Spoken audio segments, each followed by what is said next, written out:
今天我想跟大家分享一些即使没有环境也可以让你学到非常地道、非常纯正的美语表达的一些工具书。总共有3大类，第一大类是一些对话教材，一些 conversational materials。第二大类是一些常见的 phrases. These could be just regular phrases that you haven't seen in textbooks or on TV all that much. Or these could be slang, idioms, just like irregular ways of saying things. Or they could just be a conversational starter. The second type of books are more scenario based as opposed to the first type of conversational books. It's more like conversation based. There's 2 people or more involved. So that's that. And then the third category is just purely idioms, purely irregular language. So I feel like in any given situation, in any given conversation, there's all these elements involved. Whereas before, you were probably only learning from one source of input, one source of actual things to say. Let's say you're only learning American TV shows. Sometimes the TV shows could be a bit too hard. Like if you're watching Lord of the Rings or Game of Thrones, it's like very fantasy, sci-fi based. You don't learn a lot of like actual conversational things.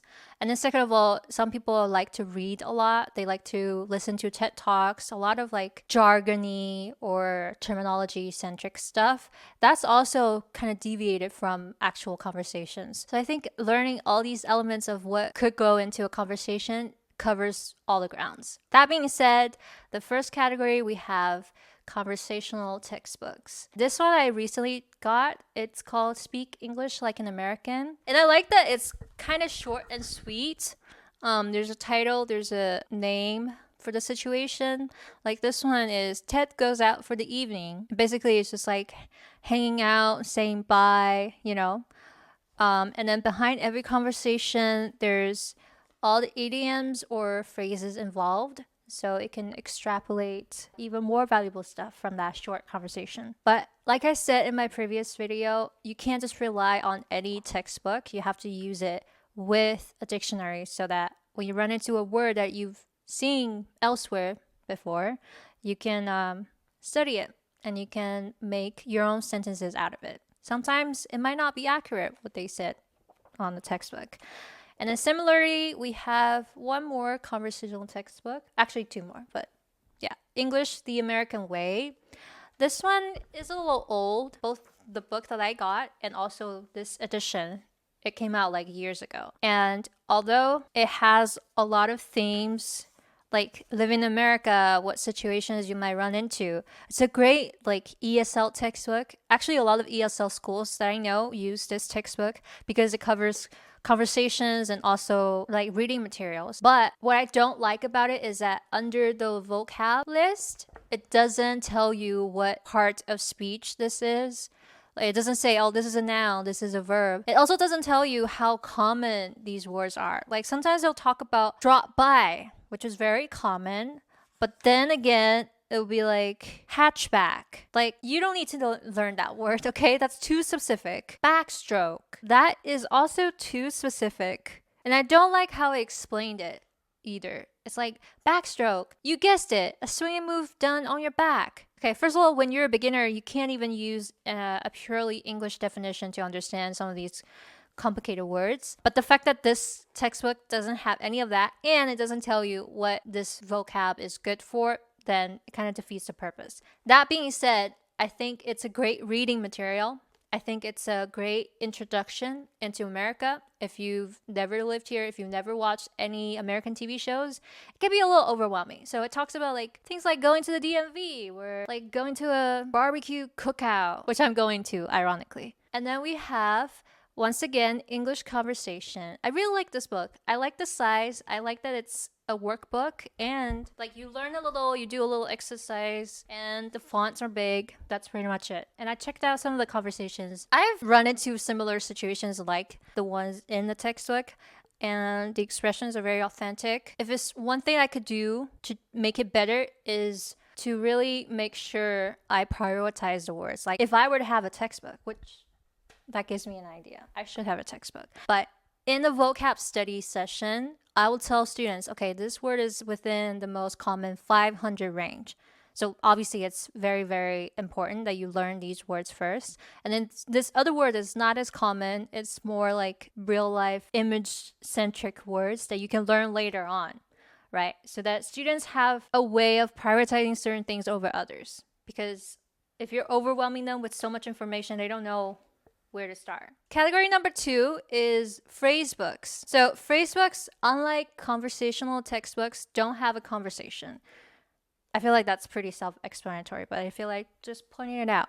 It's based on scenarios, what one person would say in this scenario. We have things like wishing someone well. You could say, have a nice day, all the best, take care now. You know, all the phrases that you would hear in textbooks, in conversations, in real life, or on TV. It's just like previously you never had a place of like seeing all the possible responses in one place, and you haven't necessarily grouped them into different scenarios. So I feel like this would be great if you have an emergency big meeting or a promotion or an interview, like occasions with big stakes behind them.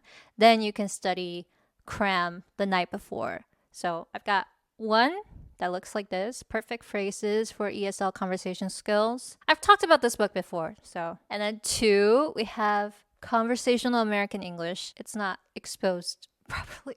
It's like reflecting all the light, but whatever. I'll put a B-roll here. And then one last book, Common American Phrases in Everyday Context.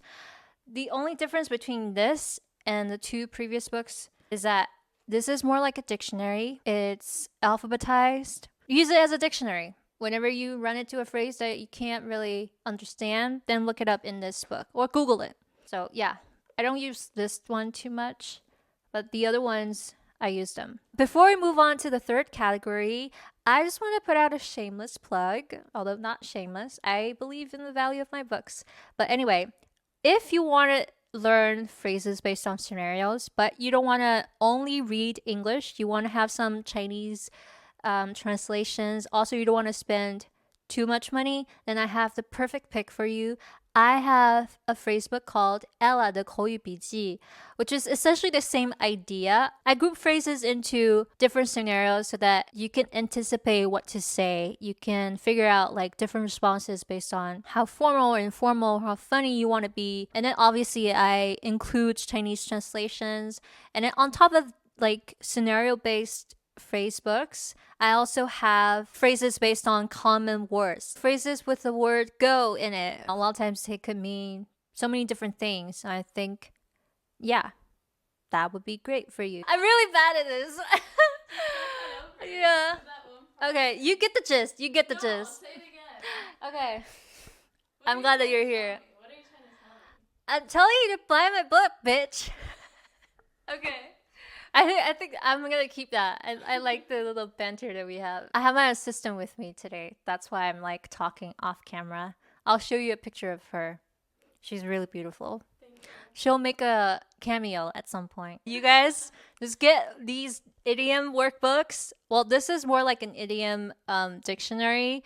It's alphabetized. Again, I don't really like alphabetized books just because I'm not gonna go through like letter A through Z alphabetically, chronologically, but it does come into play when you want to look something up really fast.